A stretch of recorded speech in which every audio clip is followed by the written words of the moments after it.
Hello and welcome to this another recording with a writer on Sindhi Boli Otaak podcast series.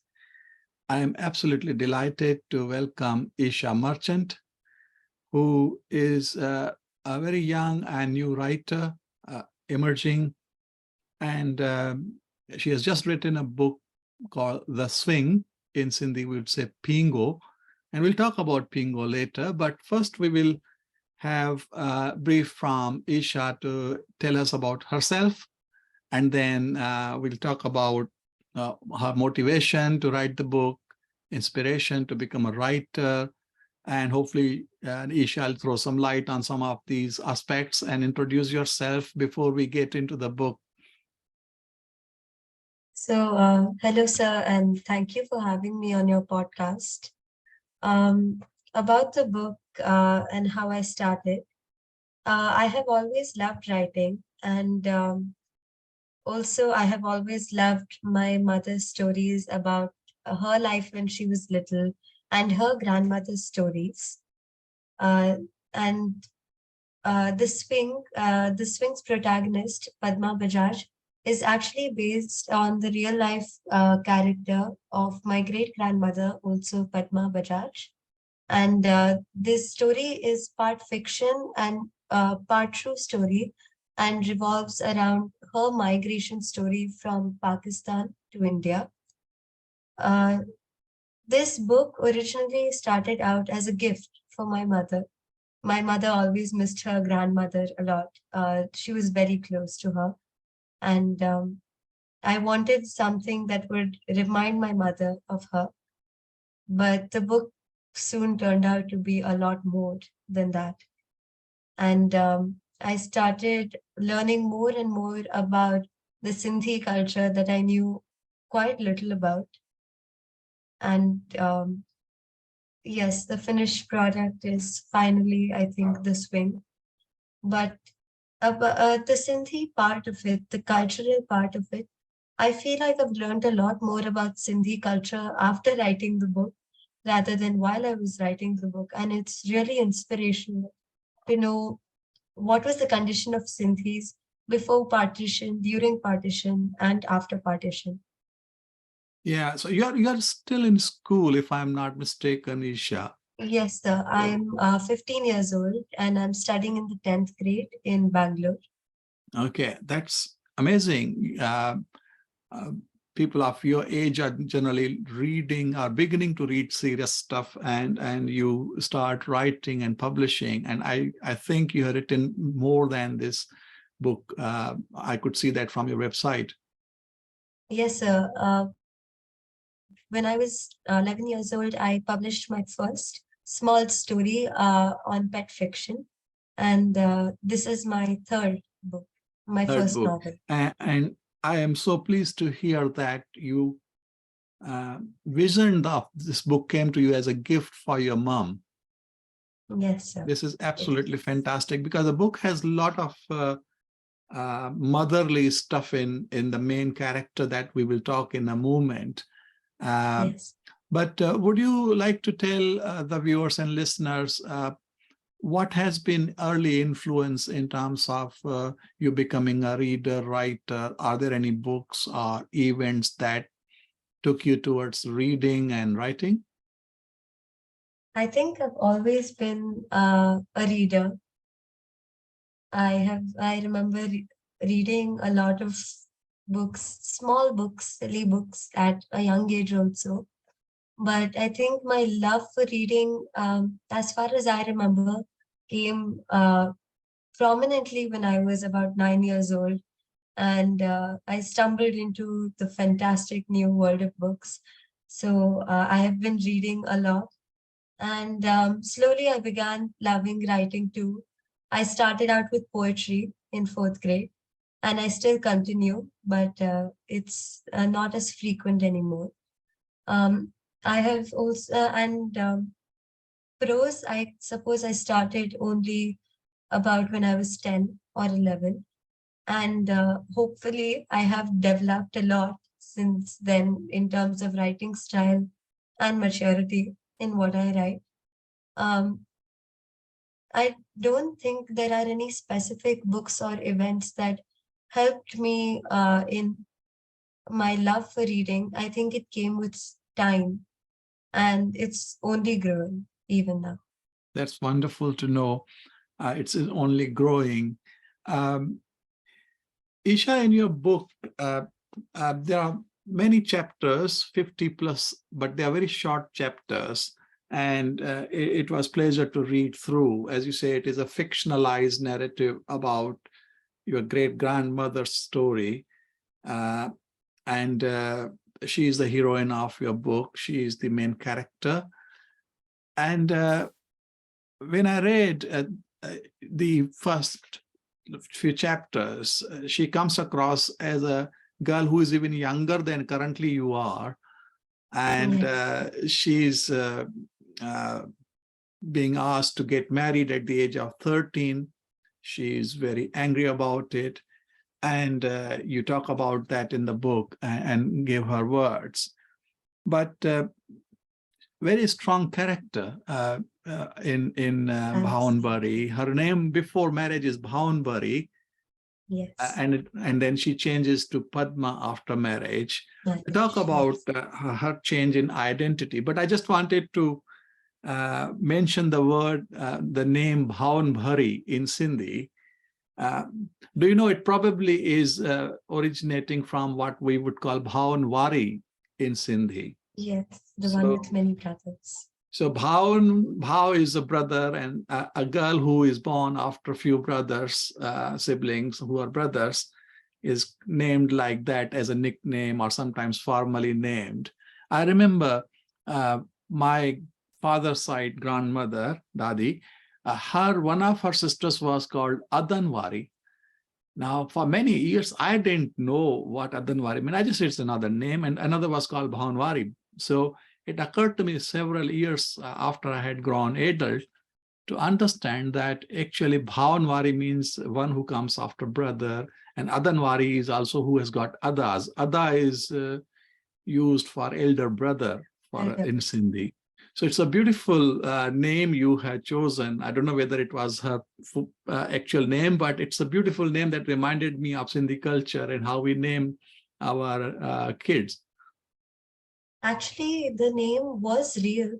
And if you see almost the entire story of Padma Bajaj, as recorded in the book, is true. And I have gotten it from stories from my relatives. I didn't know the meaning of her name before marriage until I was actually told. And I think the name is very interesting and very unique. You wouldn't find it in many people. And it's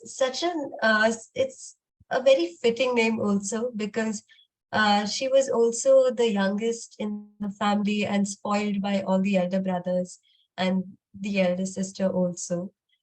I think it's a very fitting name for her, at Yeah. least before marriage.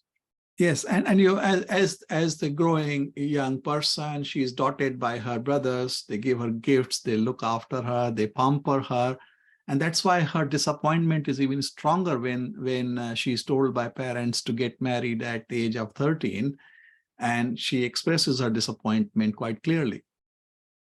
Yes. So even in her later years, when she was a grandmother and just as headstrong as ever, a no-nonsense woman, um, she would always tell her, her children and her grandchildren that Shiksha insan jo chyo netar hundo hai. Education is the third eye of man. She believed in education, and I think that was one of the most admirable traits. That even if she didn't get educated, she wanted her entire family to be educated.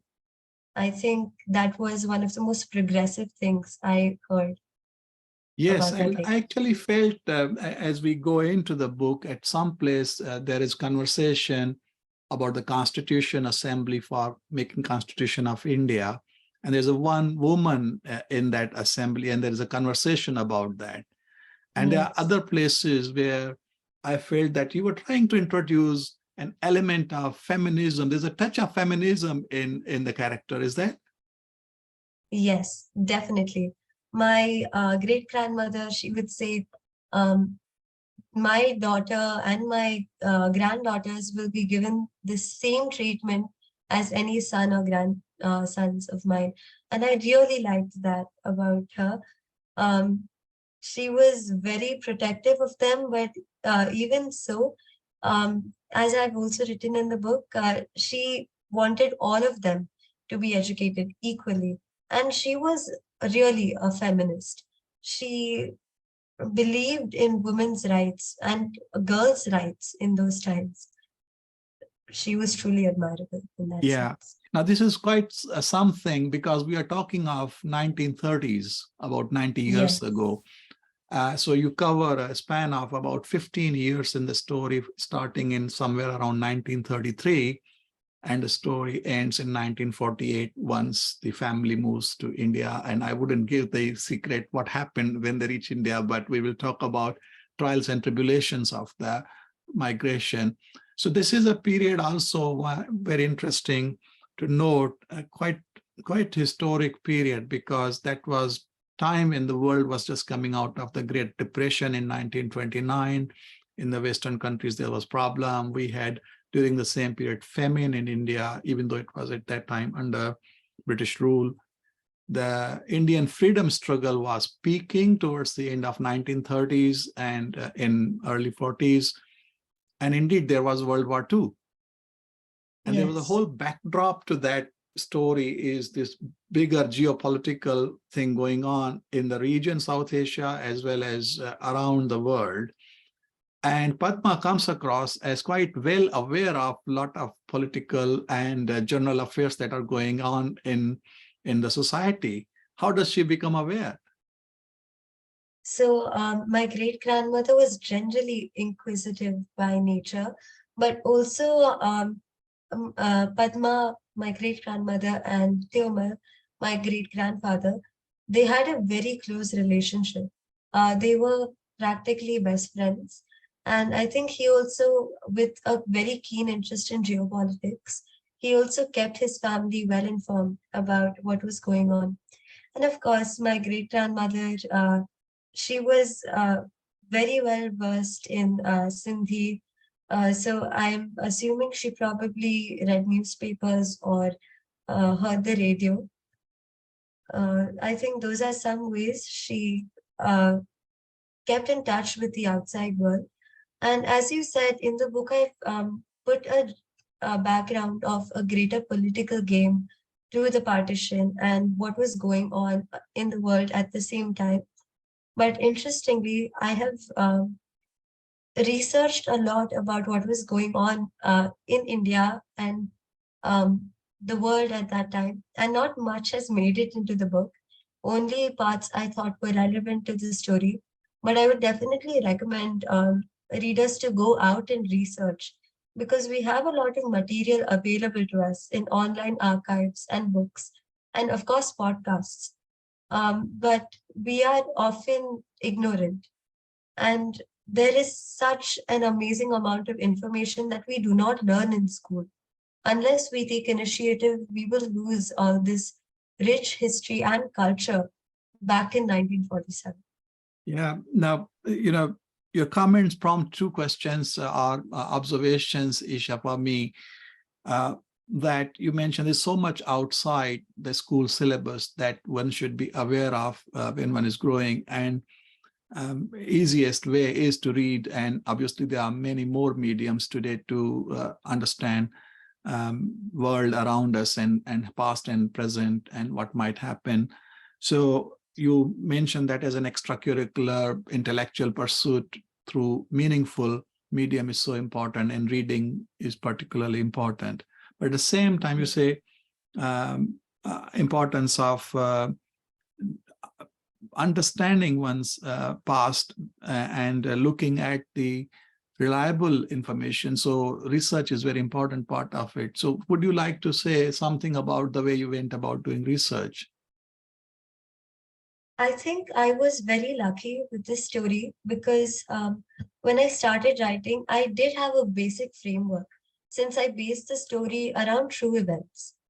I had my great grandmother's partition migration story, and the level of detail with which she had narrated these to my grandmother and my mother and my mother's siblings, uh, that left me with a lot of ways with which I could connect to different keywords, I would say. Uh, and I had started from there, and slowly one keyword would lead to a book, and a book would lead to another, and that would lead to another keyword, a keyword which would lead to another story, perhaps online. And I would also greatly appreciate efforts like the 1947 Partition Archive, started by Gunita Ma'am. I think the number of stories recorded in that by first-hand partition survivors and the detail in that also helped me get a sense of the chronology. But of course, I think when it comes to chronology in the story, I have to thank my grandmother. Mm. She has been the one of the greatest sources of information for this book. In fact, writing the book was not a smooth process, while I would say in terms of uh, the correct placement of objects even. I would put rubber bands back in 1930s and 40s, and then I would need my mother or my grandmother to point it out that this was not there back then. And I would make late night calls to my grandmother, just asking her, what did Sindhis wear in weddings? Because this is not something I have grown up learning. Yes. But this has been a journey for me, learning so much more about my Sindhi culture and my Sindhi past. That's amazing how story research led you to understand culture better. So now we have Padma marrying into Teumal Bajaj family, who has got an elderly brother who is like a father figure to Teumal. There's a big age gap between them, and Yes. his wife, Pesumal's wife, Teumal Bajaj's Bhabi, Amma, right? And so that's a very interesting character. I'm sure in most Sindhi families, or maybe in most Indian families, you will find a character like Amma. Yes.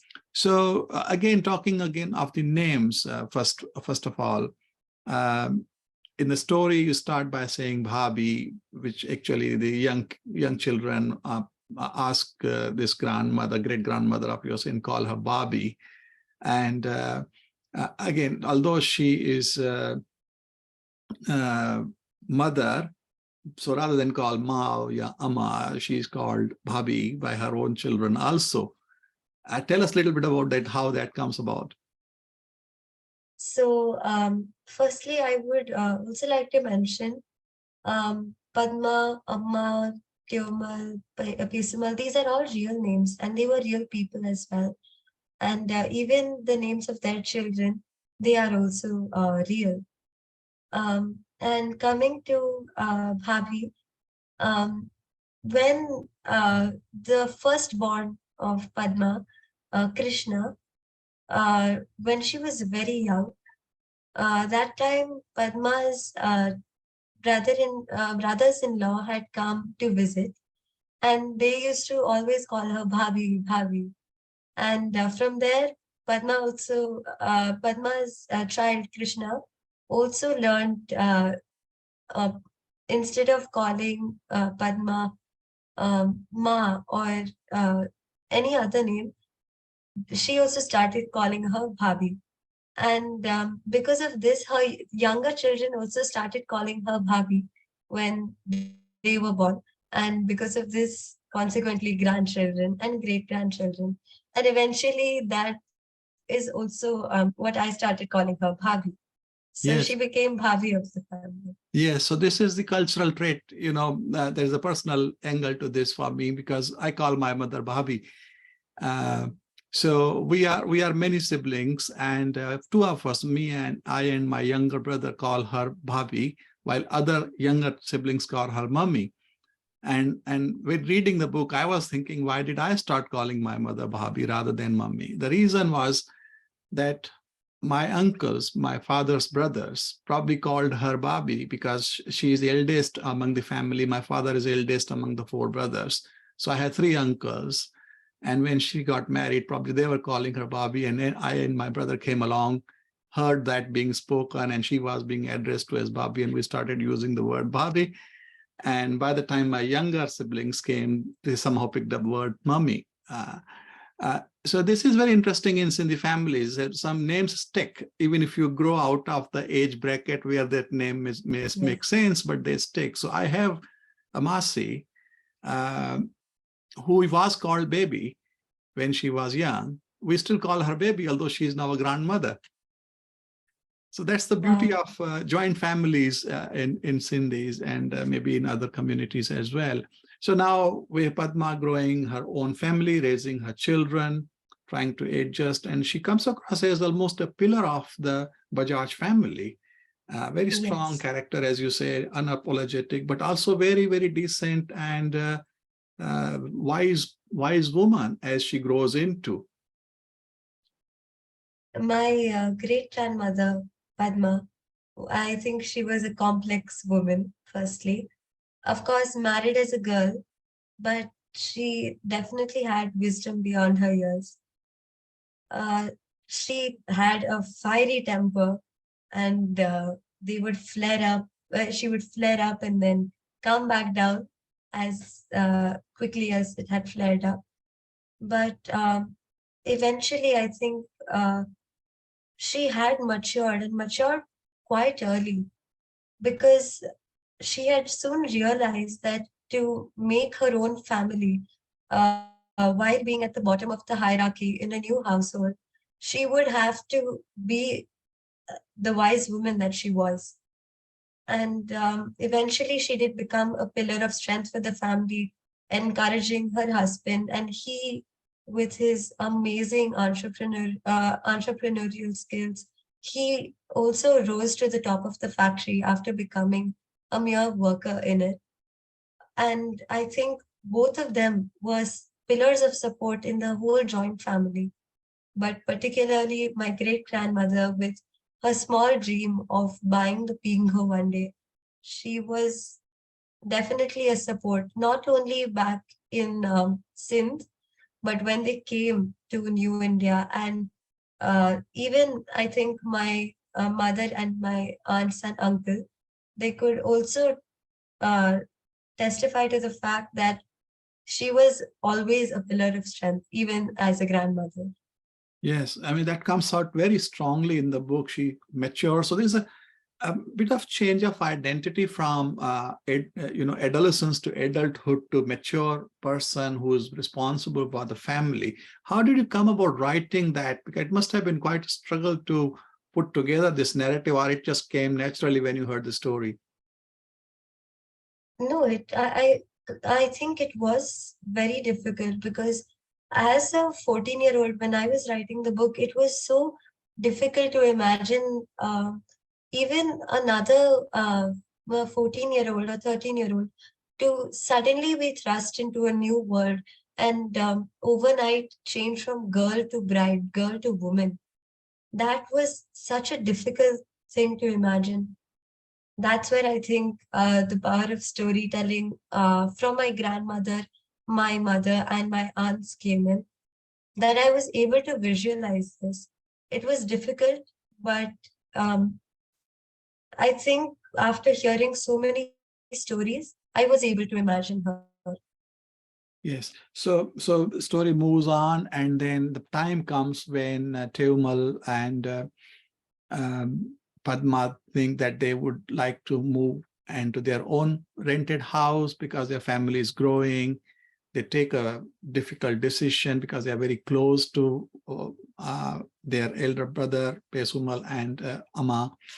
And it's a quite emotionally charged chapters, 1 or 2 chapters there, where they come to the decision, and you call the chapter title itself is the decision-making decision. But then they make decision, and then happens, although it's not long lived because of the events that unfold, and that uncertainty around our external world makes the story quite gripping, because here is a family trying to settle in a small town of Rohri in Sindh, and there's a whole world exploding around them and so on. Yes. I think when they made the decision that they wanted their own house, even if it was a small one, it was a moment of pride for my great grandfather. I think he always saw himself as a person in the depth of his older brother. Even perhaps you could argue that he shouldn't have seen himself in that way. So, to be able to see himself as a man who could afford to live in accommodations that he paid for, it was a moment of pride. So, maybe the decision was not that difficult. But of course, there is so much that happens at the same time, conflicting circumstances, and the decision of moving out, even if it's a smaller rented home, that doesn't stay for long and they have to move back. Yes, and they do. There are some parts of the story where you bring out the neighborhood and how Padma, although she has got her family, she starts looking out and making friends. And she comes across her neighbor Fatima, who is a widow. And there's a very touching relationship, a friendship between them. But Fatima has her own life and some story around it. Would you like to say a bit about that, how she becomes friendly, and what that relationship meant for both of them, Fatima as well as for Padma? When I heard these stories about Padma, I always knew that she lived in a predominant Muslim neighborhood. And one of the best things that I heard while listening to all these stories is that they would celebrate together. Padma would celebrate Eid with them, and they would burst crackers on Diwali with them. It was a very close community, and one of the things I still don't understand, perhaps because didn't live in those times, is how could a community, having lived together for their whole life, turn their backs on each other and suddenly divide as the whole country did in that time. I think the relationship between Padma and Fatima on many levels was close. First, because Fatima was the mother figure to Padma, and Padma makes friends with Fatima while she herself is a young girl and perhaps in need of the mother figure that she left behind in her maternal home. The one person who would look out for her, give her advice, and that became Fatima. And another aspect that I wanted to bring out in this relationship is that um, Hindus and Muslims could be friends, and in fact, very close friends. Padma and Fatima had such a close relationship, despite coming from different ethnic backgrounds, they were so close. And I think that was one of the most important things we forget when we talk about partition. In the textbook, when we talk about partition, we say maybe one or two lines that there were Hindu Muslim riots, and there was a partition of India into India and Pakistan. And then even today we have Hindu Muslim riots. But we forget to mention that it was not always this way. And it does not always have to be this way. Hindus and Muslims are not enemies by birth. We learn hate, and we should not, I feel. I think on that very important message of love and friendship, Isha, we should conclude our part one of our conversation because there's more in the book which I want to talk about. And indeed, we want to hear more about the Pingo, the title of the book, which means Jhulo. and how that comes about and what's the significance of that for Padma and her family. We'll talk about some of those things and indeed some of the tragic events that take place around partition of India and how family moves in part 2 of this conversation. So thank you very much, Isha. We'll be meeting soon in part 2 of this conversation. Thank you.